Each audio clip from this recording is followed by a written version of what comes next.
L'iPhone SE va enfin changer. Apple aurait enfin décidé de le faire avec un design plus récent, une encoche probablement, et de meilleurs capteurs photo. Mais le truc c'est que on a un problème, et oui sinon j'aurais pas fait cette vidéo. Ça fait beaucoup de temps qu'on parle d'un potentiel nouvel iPhone SE avec un design bien plus récent que celui que l'on a actuellement. Le problème c'est que actuellement l'iPhone SE n'a pas été mis à jour. On a toujours ce design d'iPhone 8 et le seul ajout qu'on a eu c'est la puce A15 et tout ça pour 559 €. C'est un très bon iPhone, hein. Il n'y a aucun problème avec ça. C'est juste que quand on voit qu'aujourd'hui on a des iPhones borderless avec du Face ID, la Dynamic Island, eh bien on serait en droit d'exiger au moins une encoche. Et surtout que, encore une fois, il est vraiment pas donné. Bon, eh bien d'après les rumeurs, hein, on aurait enfin un écran OLED de 6,1 pouces probablement. En fait la même chose qu'on retrouve sur l'iPhone 14. Donc avec un taux de rafraîchissement de 60 Hz, ça changerait quand même un petit peu du LCD qu'on connaît bien. Et là vous allez me dire, bah alors comment on déverrouille notre iPhone? Eh bien il y a deux solutions,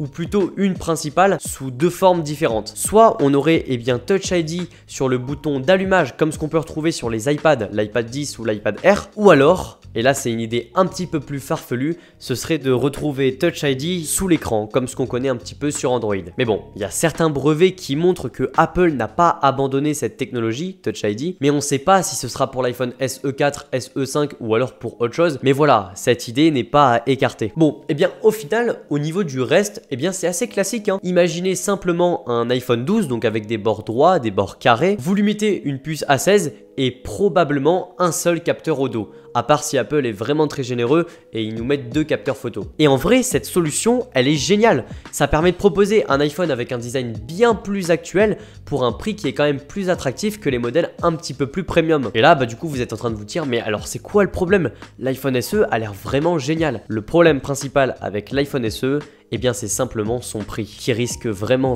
d'augmenter. Parce que ce serait trop beau de proposer un iPhone comme ça avec un processeur très puissant, la puce A16 quand même, pour 550 €. Parce que évidemment, beaucoup trop de gens se dirigeraient vraiment vers lui et il y aurait vraiment presque plus d'utilité et d'attractivité à aller sur ces modèles un petit peu plus premium, à part ceux qui veulent frimer avec le dernier iPhone. Et aussi, le problème c'est qu'ils peuvent pas proposer l'iPhone SE en dessous de 809 € en fait. Parce que c'est le prix actuel de l'iPhone 12 qui est encore vendu sur le store d'Apple et qui a un processeur qui est moins puissant que ce potentiel nouvel iPhone SE. Et aussi, ce qu'il faut retenir, la chose la plus importante, eh bien c'est que l'iPhone SE, il est exactement à 350 € d'écart par rapport à l'iPhone 13 qui était l'iPhone le plus à jour lors de la sortie de cet iPhone SE justement. Et du coup, si on répète le même schéma avec l'iPhone 14, ça fait 1019 moins 350 €, ça fait 669 €. Et donc à partir de tout ça, c'est assez facile de comprendre que s'ils veulent sortir cet iPhone cette année,